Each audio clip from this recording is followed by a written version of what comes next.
For today's video ay gumawa ako ng picture para sa aming school ID. Alam nyo ba na ang gamit ko lang dito ay cellphone lamang at hindi na kami pumunta pa sa Photoshop Studio? Well, kung gusto nyo malaman ang proseso, sundan nyo lang ang video ito. First, mag-take ka lang ng picture na plain ang background. I recommend plain background para magiging malinis ang edge ng picture kapag ma-remove na natin yung background. Kung may picture ka na, go to Google and search Studio Portrait Background. At talabas nga dyan ang maraming pagpipilian na background na parang nasa studio ka lang talaga. Depende na nga sa iyo kung ano yung background na pipiliin mo. Pero sa akin, pipiliin ko itong medyo dark na background. I-download lang natin ito dahil ito yung magsisilbing background ng ating picture mamaya. Kapag na-download mo na yung background, punta ka ulit ng Google at i-search mo ang remove.bg. Dito natin tatanggalin ang original background ng picture natin. Just click upload image at hanapin mo yung picture na may plain background. I-click mo lang yung picture at hintayin i-remove ng website yung background ng image. Kapag natanggalan yung background, pwede na natin i-download ang picture. Hintayin lang natin matapos ang pag-download para makita na natin ang picture sa gallery. If nakita mo na sa gallery ang image, pwede ka nang bumalik sa Google at i-search ang canva.com. If hindi ka pa naka-login, you can log in through your Facebook or Gmail account. If naka-login ka na, click mo lang yung plus, then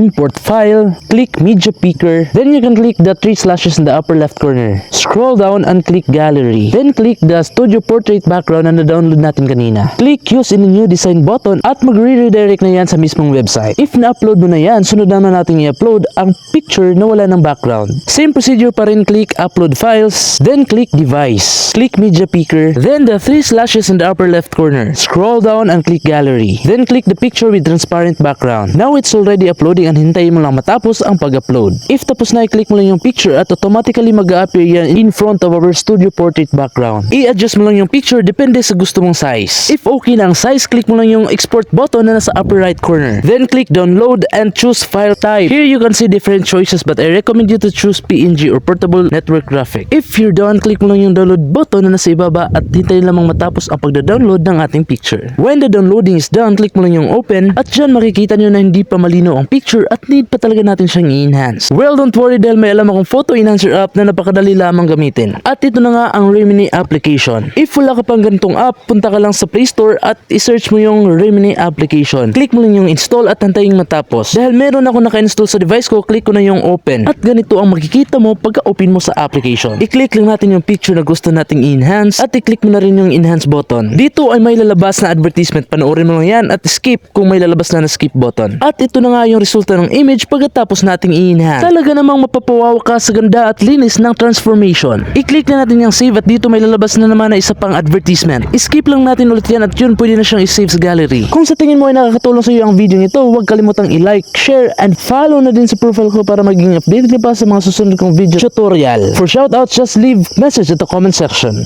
God bless everyone!